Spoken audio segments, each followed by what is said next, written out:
երբ որ իրապահ մարմինները հրապարակեցին քաղաքական ուժերից մեկի գրասենյակի աշխատակիցներին վերագրվող ենթադրյալ կաշառք բաժանելու հետ կապված հաղորդագրություն, պարոն Հովհաննիսյան եւ Տիկին Ղազարյան, մենք չտեսանք օրինակ ընտրապայքարին մասնակցելու հայտ ներկայացրած քաղաքական ուժերի դատապարտող խիստ հատու հայտարարությունները։ Այս լռությունը ինչի մասին է խոսում ըստ ձեզ։ Այդ նույն բանի մասին, այսինքն մենք տեսնում ենք, որ ուժեղ Հայաստանին աջակցում են հանրապետականները, մենք տեսնում ենք, որ վաղ շաբաթի ընտրություններում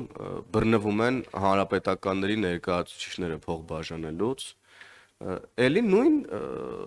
խմբի հետ գործ ունենք, այսինքն ինչպես պետք է Գագիկ Ծառուկյանը քննադատի դատապարտի առհասարակ ինչպես պետքա դատապարտի եւ ինչպես պետքա դատապարտի Սամվել Կարապետյանին կամ ինչպես պետքա Սամվել Կարապետյանը դատապարտի Գագիկ Ծառուկյանին կամ ինչպես պետքա Սերժ Սարգսյանը դատապարտի իր նախկին աշխատակազմի ղեկավարին, իր խմբակցության ղեկավարին նախկին, ասենք Քոչարյանը պետքա դատապարտի Սամվել Կարապետյանին, թե Սամվել Կարապետյանը Քոչարյանին, թե Քոչարյանը Գագիկ Ծառուկյանին, թե Գագիկ Ծառուկյանը Քոչարյանին։ Սրանք երրագլուխ կուսակցություն են, նույն մարմնի 3 գլուխներ են եւ իրանք իրար չեն վնասելու, իրար չեն վնասելու եւ ինչ անում են, իրար հետ են անում, ինչ անում են, մեկ նպատակի համար են անում, որ գողանան ժողովրդից իշխանությունը եւ Հայաստանը նորից վերադարձնեն եւ դարձնեն հենակետ։ Այս է իրաց նպատակը եւ հետեւաբար բնականաբար չեն քննադատի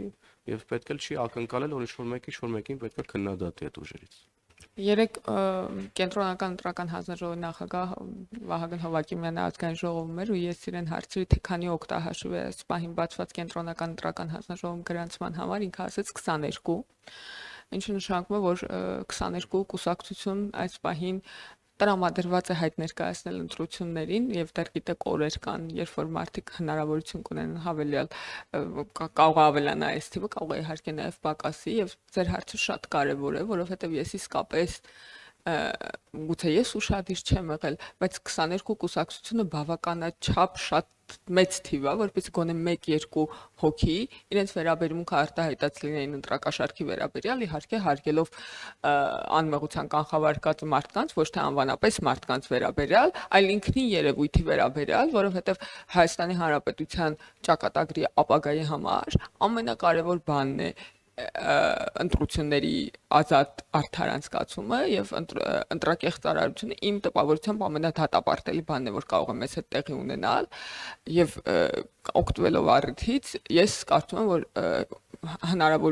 հնարավորությունից օգտվեմ եւ ասեմ մյուս քաղաքական